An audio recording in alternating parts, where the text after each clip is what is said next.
Well, hello guys, what's up, and welcome back. And this time we're looking at Rampage. I was expecting trash. I'm gonna be honest. I'd only seen like one trailer, but it's a video game movie, and video game movies can't be good. I mean, just a few weeks ago, Tomb Raider showed us that video game movies can't be good.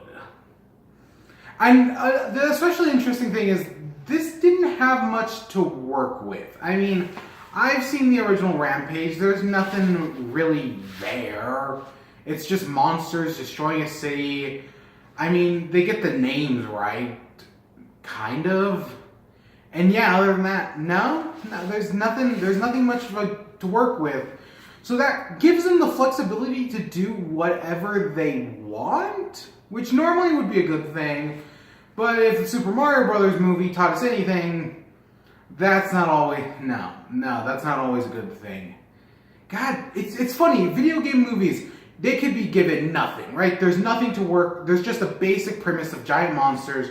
They'll fuck it up. Or they can be given a lot to work with, a giant story, Tomb Raider or Assassin's Creed, and they'll fuck it up either way. Just, you can't make a good video game movie adaptation. Of course, you can make a good movie about video games. See Wreck-It Ralph and Ready Player One. But yeah, so our characters. We got Dwayne "The Rock" Johnson, who plays, God, I don't even remember his name. He's of course he's playing the Dwayne Johnson character, ex-Special Forces, ex-military, but he ended up retiring because of reasons, and now in this movie he's a primatologist. He works with gorillas and whatnot. It's Dwayne "The Rock" Johnson. Honestly, if you've seen him in previous movies, nothing special here. It is because this is the same director who did San Andreas, so you kind of see it. You definitely do. It's God. He highest paid actor in Hollywood, and he kind of fits into his niche, but he is the highest paid actor because of how many movies he's in. God damn it, he's in so much, and yeah. So, and then next we have Dwayne's the only actor's name I recognize off the top of my head. But you have Katie. She's the scientist one.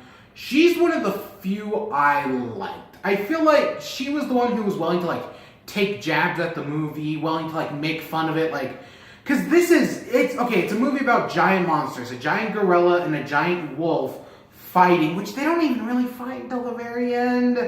But okay, it's a giant monster premise, and we'll get back to it.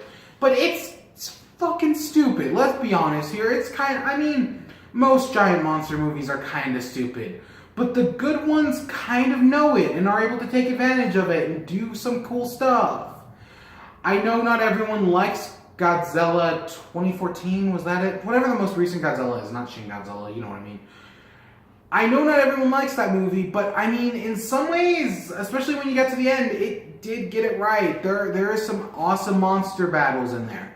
Even fucking Jurassic Park, which this movie bears a striking resemblance to. I mean, Jurassic World.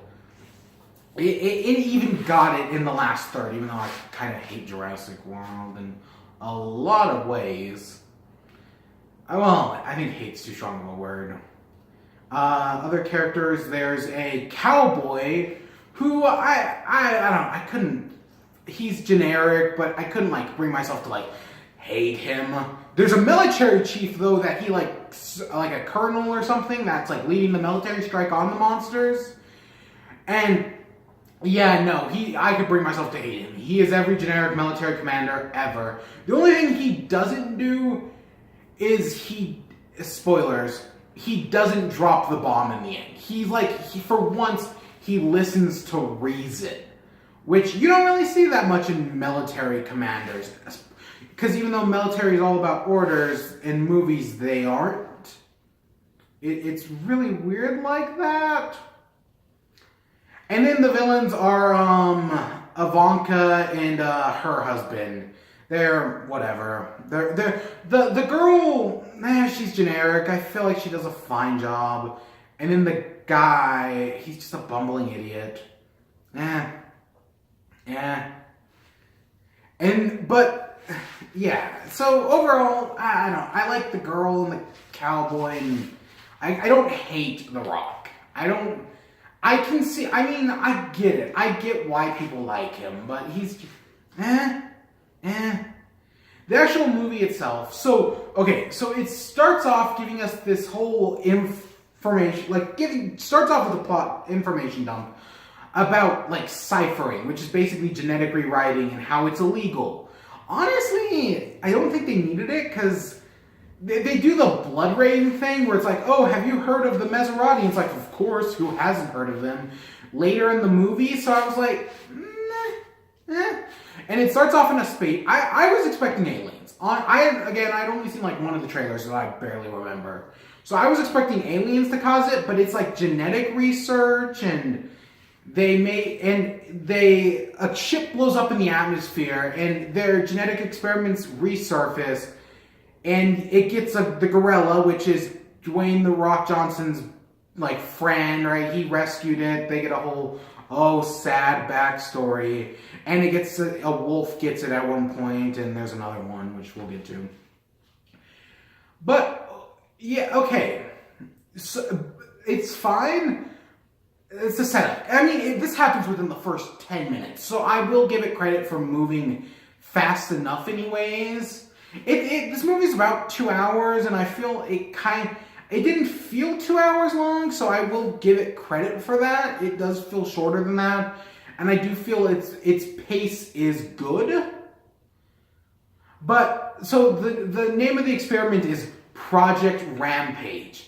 I rolled my eyes in the theater when I heard that. My God, that's stupid. I get it. Okay, they're referencing the game and the movie all at once. But it's just fucking stupid. And in some way, well, yes, sometimes the movie is aware of how stupid it is. This was one of those moments where I was like, is it? Because it really didn't feel like it was. So, yeah. But it's basically this genetic splicing of all sorts of different DNA, which does lead to some interesting results, because the gorilla, right, it eventually turns giant, but it still just looks like a giant gorilla. There's nothing that really sets it apart from being a gorilla, unlike the wolf, which, it looks like a half hairless wolf. Like you splice the wolf and a hairless cat together, but it also has porcupine quills. Porcupine? You know what I mean. And it has the flying squirrel arms? What? Okay, that's all crazy messed up, but yet the gorilla makes it out perfectly okay. What? There's a lot of stupid logic in this movie, and we'll get to another one. But, so, The Rock's all worried about the gorilla, and eventually the government shows up, because government. And again, this is where we meet the cowboy, and in some ways he's the cowboy, he's the typical government agent. But in other ways, he's also kind of self-aware of, what type of situation this is. And is willing to they steal The Rock and the Katie, they steal a helicopter, and the cowboy stops them and is like, "You're gonna steal this helicopter," and gives them the keys, because he's kind of aware of the situation. He's seen this shit before, so he kind of gets it, and I feel like that actually works in some ways, because when the movie's aware that it's fucking stupid, it can take advantage of it. But yeah, they go through, there's a plane crash at some point, it's a whatever set piece. I do remember though, so after the gorilla gets captured by the government, they bound The Rock and the girl with zip ties. And I've seen some stuff on the internet, and I know, from what I've seen, most zip ties anyways are not that hard to break out of, as long as you have the right force. And I mean, look at The Rock. They describe him as a former government agent. And I was thinking to myself, like, he should be easily able to break out of those. Not even 30 seconds later, he just breaks out of them like I expected. So, yeah, I mean, good job for actually just quickly addressing him. Because, I mean, he's The Rock. It's not like he's Gavin. He should be easily able to break out of them. And eventually, they get picked up. They go to the military base, and they're like, oh, we're the experts. And the typical commander's like, no, we're going to nuke the city. They don't actually nuke. They use a Moab, which, as far as I know, I'm not a military expert, a nuke and a Moab are different weapons. So, I mean, I guess I will give the movie credit that it didn't resort to the nuke, unlike every other movie. Godzilla. Actually, just anything. I mean, God, freaking even the Avengers did the nuke. But, I mean, it's not much not that much of a difference. But, so they go in, so The Rock and them go in, they're looking for an antidote. They don't find one, but find something that lowers aggression. And then Ivanka Trump captures them. And eventually what they do is they feed her to the gorilla, because I feel like that's a reference to the video game. Again, I don't really remember much of the game at all. Admittedly, it's been I don't remember it at all. And so there's a wolf. So there's the gorilla, the wolf, and then in this final set piece, we see early on, there's a shot of something moving through the Florida Keys. And then at this final scene, they reveal there's a giant alligator as well. Because I was like, I know in the game it's a monkey versus an alligator. I don't remember the wolf. Looking back on it, I do kind of remember the wolf now. Which, they say, the gorilla's called George, that's the game, and they're talking about the wolf, and it's like, people online are calling it Ralph. And I was like, what the fuck does that have to do with anything? Ralph was the name of the wolf in the video game. Clever movie. But so we have all three of them, and you'd expect, okay, we have three giant monsters. They're going to fight, but they don't. Like the wolf, because Ivanka Trump creates this like signal, because they have like bat sonar that will like piss them off, and all they will want to do is destroy the signal. So the gorilla, the wolf, and the lizard start heading towards the signal, but yet the gorilla and the wolf team up? Well, they don't really, like, technically team up, but they're, like, more focused on the signal than fighting each other. You think they'd want to fight each other? This isn't like the Mutos in Godzilla, where they're kind of, like, on other sides, and they do kind of, even though it's a little bit more complicated than that. This one's a lot less explanatory, and I feel like they just don't do as good of a... No, I mean, they should have fought. Oh, but also they're throwing like all sorts of bombs at them. I talked about the Moab, but they're throwing all sorts of super powerful weapon, and it does nothing to them. Remember that, because I'm going to talk about that later, how they're using super powerful bombs to do nothing. A plane crash does nothing. But, And then I might as well address this. The CGI. It's not that great. I mean, it's better than, like, say, just a generic B-movie, but I've definitely seen better. Even Godzilla I thought was better, and that was a few years ago. So yeah, especially when the gorilla is smaller, it's a lot less believable. I mean, when it gets up to the big monsters fighting, I guess I'm willing to suspend a little more disbelief, just because I'm in it for the cool monster fighting, of which it has some. I will admit, one of the interesting things is usually when I expect giant monsters, right? I expect giant-ass monsters in a movie like this. But honestly, they're not that big. The biggest one is the crocodile, which is, okay, between the three, a crocodile, a wolf, and a gorilla, the gorilla is normally, right, it would be the biggest out of the three naturally. But yet, when they put the DNA splice into them, the gorilla is the smallest out of the three. Okay. But, I mean, it's fine action. But they're not big, and in some ways because you see The Rock running alongside of them, and he is kind of visible in the shot, which, I mean, that's kind of neat that because they're a smaller scale, you get more direct human interaction, unlike Godzilla, I keep calling back to that movie, where it's Godzilla in the background and then the humans up here in the foreground, right? Or vice versa. They can't really do both. I need to watch Godzilla again. This actually made me want to watch Godzilla. Movies shouldn't do that. Movies shouldn't make you want to watch other movies. Well, I know a lot of people don't like Godzilla. Well, then again, I just did watch Pacific Rim. Whatever, I'm going off on a side tangent here. So we get the fighting. So after they collapse a building, and of course it's in Chicago. Why is every action movie in Chicago? What, don't like 3 of the Transformers take place there? Or at least I know the 3rd one does. What is with it always leveling Chicago? Is that just a thing? But eventually, after they destroy the signal, the 3 monsters start fighting. Or, well, they're able to get the cure into the gorilla, and now the gorilla's sane again. He's still giant. But he's perfectly normal, so he's going to fight the wolf and the alligator. I was expecting all 3 of them to fight either way, and they basically do.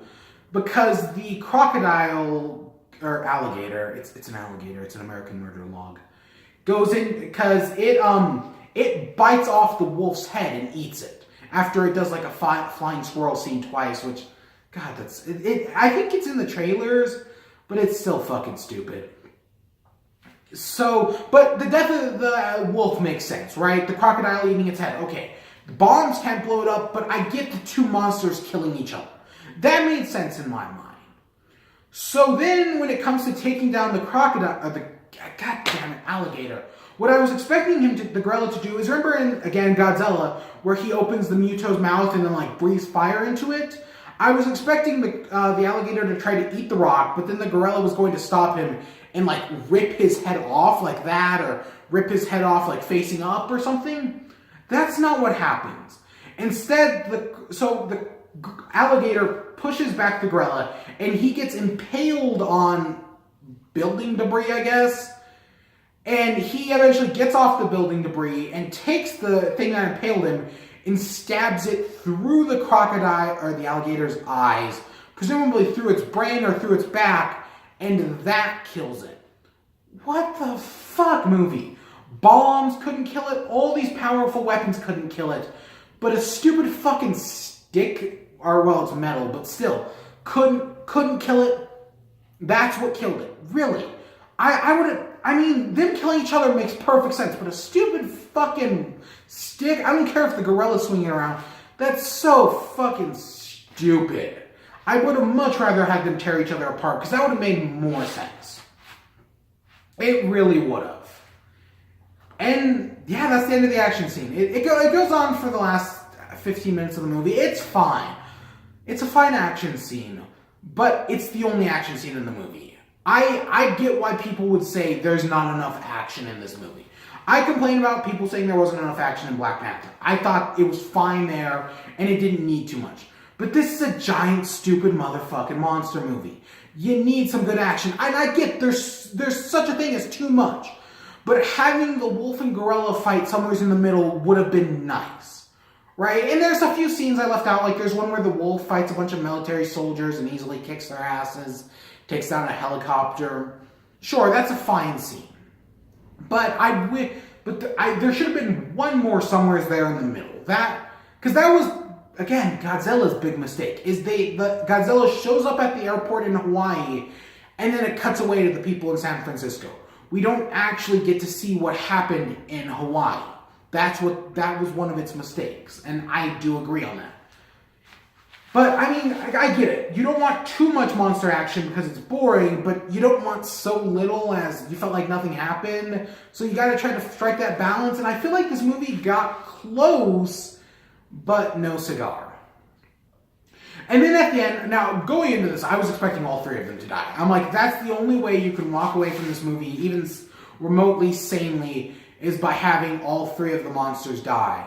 But the gorilla does a fake-out death, which, I mean, they do kind of set up, weirdly enough. Like, it does kind of, like, based on what happens in the beginning of the movie and then what happens at the end, it does actually kind of make sense, even if I do think it's fucking stupid.